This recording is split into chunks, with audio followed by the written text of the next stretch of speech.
This film is a modern, loose remake of the 1992 classic The Hand That Rocks the Cradle. However, it tells its story in a new way, with fresh characters and a different perspective. The film opens with a scene set in the past, where a house is set on fire. Outside the house, we see a young girl. Nothing is clearly explained at this point, and the truth behind this incident remains hidden. To fully understand what really happened, the audience has to wait until the film's climax. The story now moves to the present day, where we meet Polly, a young woman who visits an attorney named Caitlyn because she can no longer afford the high rent of her apartment. Caitlyn is a successful woman who balances her professional and family life well. At this time, she is also pregnant. When Polly asks why she is still working, Caitlyn replies that she can manage it. During their conversation, Polly mentions that she has experience in childcare and has worked as a nanny before. Later that day, while driving home, Caitlyn suddenly goes into labor. The story then jumps forward. Caitlyn now has 2 daughters, Emma, the older one, and Josie, the younger. Managing everything is challenging, but she continues to do her best. One day, as the family prepares to visit a farmer's market, Josie's stroller accidentally rolls onto the road. A fast-moving car stops nearby, and the woman inside angrily blames Caitlyn for not controlling her child. Caitlyn responds by pointing out how dangerous fast driving can be. At that moment, her husband, Miguel, arrives. Caitlyn suggests installing a stop sign, but Miguel reminds her that this is Los Angeles, where people rarely stop. At the farmer's market, Caitlyn unexpectedly runs into Polly again. Polly reminds her that they have met before. Seeing Caitlyn struggling with Emma, Polly offers to help with babysitting anytime. Remembering Polly's childcare experience, Caitlyn later discusses the idea with Miguel, and he agrees that having a nanny would be a good decision. Caitlyn does not hire Polly immediately. She first checks her reference, Rosanna, who strongly praises Polly's childcare skills, which reassures Caitlyn. The next day, Caitlyn invites Polly to her home and hires her. She clearly explains the rules, especially no sugar for the children and no baby formula for Josie because it contains sugar. Polly listens carefully and says she truly enjoys her work. Around this time, the audience also sees that Caitlyn is taking medication. The following day, Caitlyn goes to work while Polly stays home with the children. That evening, Caitlyn invites Polly to stay for dinner. Over time, Polly begins to bond closely with the family, especially the children. After dinner one night, Emma starts shouting and acting stubborn. Caitlyn tries to calm her, but Polly suggests giving Emma some space. Later, Caitlyn opens up about Emma's behavior, saying she feels judged and controlling, even though she only wants to raise her child properly. During their conversation, Polly reveals that she is attracted to women and has a girlfriend. Caitlyn then shares a personal truth, that she once dated a woman too. Polly hints that this side of Caitlyn feels natural, suggesting Caitlyn has been hiding her true self. That evening, Caitlyn gives Polly a new dress. Later that night, Polly is seen watching Caitlyn and Miguel from outside their bedroom. When Miguel later tries to get close to Caitlyn, she turns him down, saying she is not in the mood. The next day, both Caitlyn and Miguel have work, and Emma needs to be taken to basketball practice. Miguel suggests asking Polly to handle it, and Caitlyn agrees. Polly takes Emma and little Josie to the park and secretly brings cupcakes. Emma is happy, but Polly tells her not to tell her mother. Emma also finds it strange that Polly gives a cupcake to Josie, even though Caitlyn clearly banned sugar, hinting that Polly has her own intentions. Polly tells Emma that her mother used to bake great cupcakes, but both her parents left her. She says that where she once lived, there was only tuna fish, which she ate every day like a stray cat. After this, Polly teaches Emma a few hand signals. As time passes, it starts to feel like Polly is also trying to charm Miguel. One day, Caitlyn decides to cook dinner herself because friends are coming over. While she cooks, Polly secretly adds something to the dish without anyone noticing. That evening, their friends Stuart and Bethany arrive. Stuart's questions reveal that Polly lives outside Los Angeles because she cannot afford the city. Later, everyone except Polly falls sick, and even Josie has to be admitted to the hospital. Caitlyn becomes deeply upset and blames herself, thinking her cooking caused it and that she is not a good mother. Polly comforts her and gives her strength. After being discharged, the family returns home. Caitlyn then suggests that Polly should stay with them since she lives far away. She discusses it with her husband, and he agrees. The next day, Polly arrives with her belongings and moves into the guest room, which has everything she needs and its own entrance. She tells Caitlyn the room is perfect. Slowly, Polly's dark side begins to show.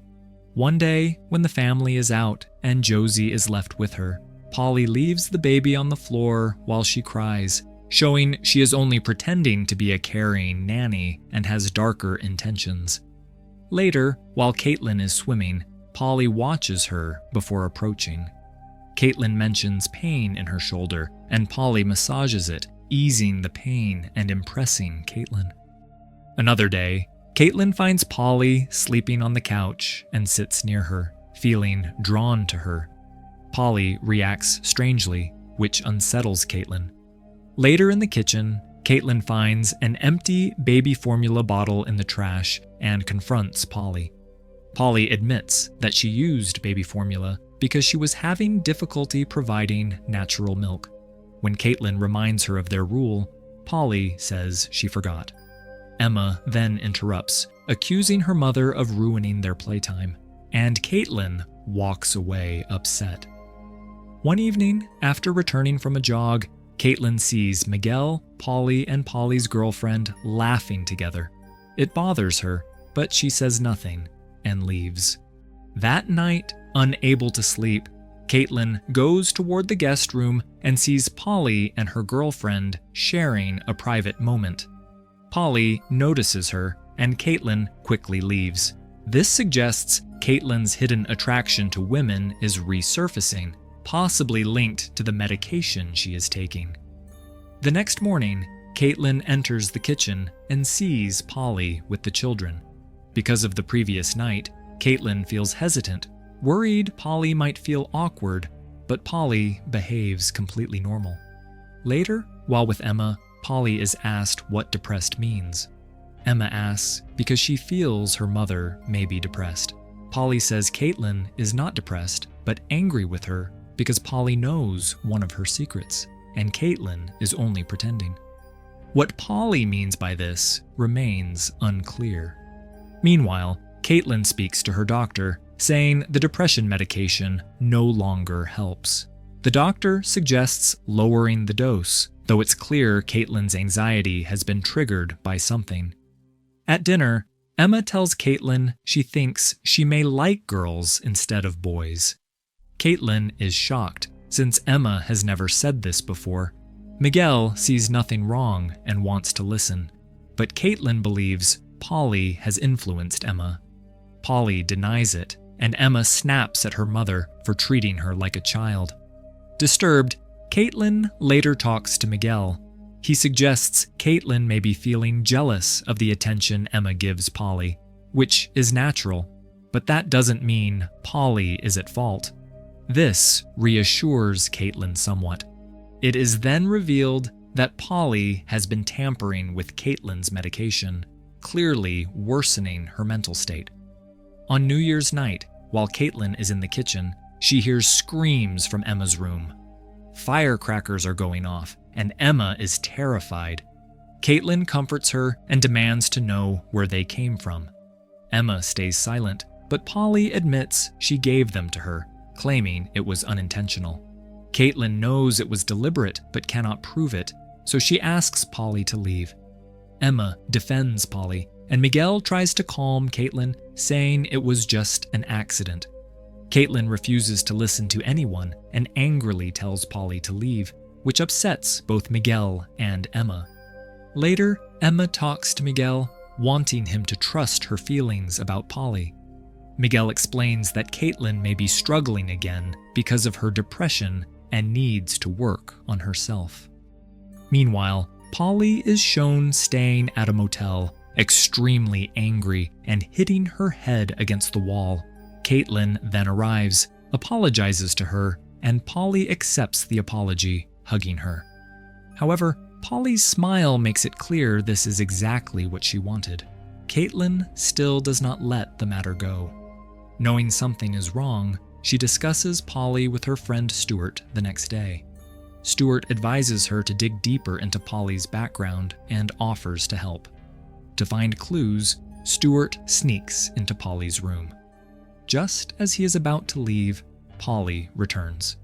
He makes an excuse, and although Polly seems suspicious, she lets him go. It is revealed that Stuart secretly took trash from Polly's room to collect her DNA. He finds a used tampon and takes a blood sample, hoping to uncover her past. At the same time, Caitlyn searches online for Rosanna, Polly's reference, and learns that Rosanna runs a rehab center and is attending a gathering that night. Caitlyn goes there to meet her in person. When Caitlyn speaks to Rosanna, she realizes the truth. Polly never worked for her. In reality, Polly was a drug addict who met Rosanna while in rehab. Rosanna lied to Caitlyn because Polly was in bad condition at the time, and she had promised to help her. Hearing this, Caitlyn is shocked and furious. She confronts Rosanna, accusing her of putting her family in danger and lying, pointing out that Rosanna did not truly know Polly and had no proof that anything Polly said was true. Rosanna explains that Polly had told her she had a boyfriend, which is why she believed her. With no answers left, Caitlyn angrily leaves. At home, she tells Miguel everything about Polly's lies, but instead of supporting her, he gets angry and says she should focus on the children instead of trying to prove Polly wrong. This deeply upsets Caitlyn, as Miguel refuses to listen. Meanwhile, Stuart uncovers important information about Polly and makes a call to share what he has learned. Soon, there is a knock at his door. Instead of Caitlyn, Polly arrives. Stuart wanted to speak to her first. Polly asks why she was called. Stuart apologizes and says he misunderstood her. He reveals that her real name is Rebecca, not Polly, and that Caitlyn's real name is Jennifer. He also explains that the two knew each other as children. Stuart says that when Rebecca was 7, her family died in a house fire started by Caitlyn. He explains that Rebecca's father tried to harm Caitlyn, and the fire happened while Caitlyn was protecting herself. Rebecca refuses to accept this and believes Caitlyn did it on purpose, took her family away, and lived a normal life while Rebecca suffered. Now she wants revenge. Stuart tries to reason with her, saying the past was tragic but harming Caitlyn, and her family now is also wrong. Polly asks if he told Caitlyn. Stuart says no, he wanted to talk to her first. Polly then pretends to go to the bathroom, grabs a bat, and attacks Stuart, hitting him in the head. As she goes for the file with her details, Stuart tries to call 911, but Polly repeatedly strikes him before the call connects, leaving him badly injured. When Caitlyn learns about the attack, she rushes to the hospital and tells the officer that Polly is behind everything, explaining that Stuart was investigating her past.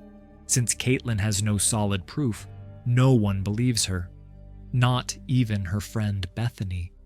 The next morning, Caitlyn returns home in anger and loudly tells Polly to leave the house. Everyone is shocked by her behavior.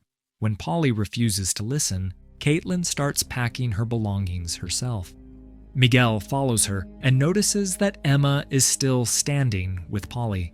In her anger, Caitlyn rushes toward them, and Miguel tries to stop her. During the struggle, Caitlyn accidentally hits Emma, injuring her. Caitlyn breaks down, crying uncontrollably, and Miguel begins to believe that her mental state is unstable. He asks her to stay away from the house for a while so she can be kept away from the children, and Caitlyn agrees.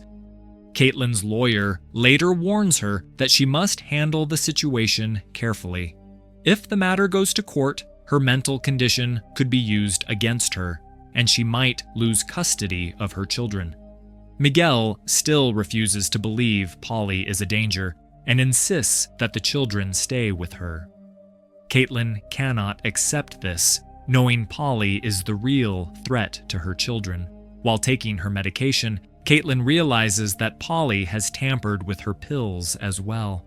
Overwhelmed with anger and pain, she feels her head pounding. The next day, she goes to meet Emma at her game. Miguel leaves them alone to talk. Caitlyn tells Emma that she has every right to be angry and admits that she worries too much because no one ever cared for her like this before. Emma then shows Caitlyn a newspaper clipping she found in Polly's room. She explains that Polly also has no one and lost her family at a young age.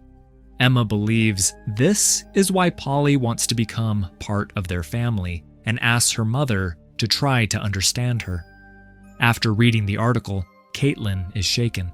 Everything becomes clear to her who Polly really is and why she has been doing all of this. Realizing that Polly has come for revenge, Caitlyn suddenly remembers that her younger daughter is alone at home with her. She rushes back and calls Polly by her real name, Rebecca. Polly immediately understands that her secret is exposed and calmly invites Caitlyn inside, her expression showing she is ready to hurt her. Meanwhile, Miguel notices Caitlyn is missing and worries she may have gone home to confront Polly again.